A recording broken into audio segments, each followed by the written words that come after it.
శివపార్వతుల కళ్యాణం అంటేనే లోక కళ్యాణం. సతీదేవి ఆత్మాహుతి తర్వాత యుగాలుగా శివుడు వైరాగిగా ఉండి లోక సంచారి హిమవత్ పర్వతాల్లో తీక్షణ యోగజానుల్లో ఉంటాడు. తారకాసురుడు అనే రాక్షసుడు కేవలం శివునికి కళ్యాణమై తర్వాత జన్మించిన కుమారునితోనే తన మరణం పొందేలా వరం పొంది దేవతలని ఓడించేస్తాడు. ఈ రాక్షస సంహారానికే శివుని అమ్మవారి కళ్యాణం జరగవలసి ఉంది. అమ్మవారు పూర్వజన్మలో శ్రీ దుర్గామాత వరముచే మేనకా హిమవంతులు పుత్రికగా జన్మించి పార్వతిగా పుడుతుంది. పెరుగుతూనే శివుని మీద అచంచల భక్తి భావాన్ని పెంచుకుంటుంది. హిమవంతుడు మహాజ్ఞాని, అలా పెంచుకుంటూ వచ్చాడు కూతురైన అమ్మవారిని. ఈలోగా నారదముని హితముచే పార్వతీదేవి కేవలం శివునికే సతి అవుతుందని, దాని కొరకు తపస్సు ఒకటే మార్గమని చెప్తాడు నారదుడు. మేనకాదేవి తన సుకుమార కూతురు అలా తపస్సు చేయటానికి వెళ్ళటం అస్సలు ఇష్టం లేదు. పార్వతీదేవి అయితే ఆనందంతో శివునికే తపస్సు చేయడానికి ప్రారంభిస్తుంది. శివుడు హిమవత్ పర్వతాలపై ఉన్నాడని తెలుసుకుని తన తండ్రి సహాయంతో శివుని సేవకై తనను అతి శ్రద్ధలతో సేవిస్తూ పూజిస్తూ ఉంటుంది పార్వతీదేవి. అత్యంత కష్టగగనం అయ్యే పని ఏంటంటే దేవతలందరూ శివుని మళ్ళీ పెళ్ళికి ఒప్పించడమే. వారందరి సలహా ఏంటంటే కాముని అంటే మన్మధుని శివునిపై ప్రయోగించి పార్వతీదేవిని పెళ్లాడేలాగా చేయాలని ఆలోచన. భయపడుతూనే మన్మధుడు ధ్యానంలో ఉన్న శివునిపై తన బాణ ప్రయోగాన్ని చేస్తాడు.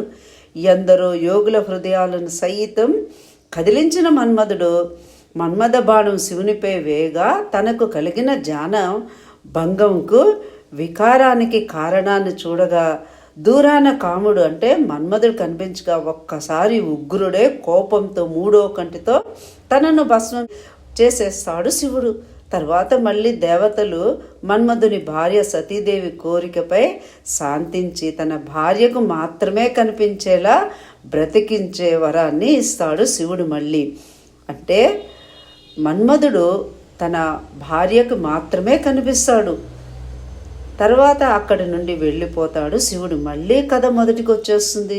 ఇక పార్వతీదేవి శివునికే ఘోర తపస్సు చెయ్యాలని సంకల్పించుకుంటుంది. అన్నపానాలు సైతం మానేసి ఎండలో వానలో చలిలో ఆకులలమలు తింటూ ఘోర తపస్సు చేస్తుంది ఆమె. అందుకు అమ్మకు అపర్ణ అనే నామధేయం కూడా వచ్చింది.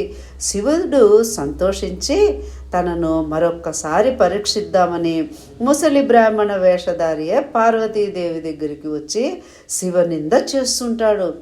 శివుడు బట్ట కట్టడని, పాములు ఆభరణాలుగా ఉంటాయని, శ్మశాన నివాసి అని, తనను సరిగ్గా చూసుకోలేడని ఇలా రకరకాలుగా చెప్తాడు పార్వతీదేవితో. అప్పుడు ఆమె ఉగ్రురాలే అతనిని అక్కడి నుంచి తరిమివేస్తుంది. శివుడు ప్రత్యక్షమై సంతోషంతో తనని సాంప్రదాయబద్ధంగా వివాహం చేసుకోవడానికి సప్త ఋషులను శివుడు హిమవంతుని దగ్గరికి తీసుకొని వెళ్ళి తన పార్వతీమాత పెళ్లికి పెద్దరికం వహించమంటాడు.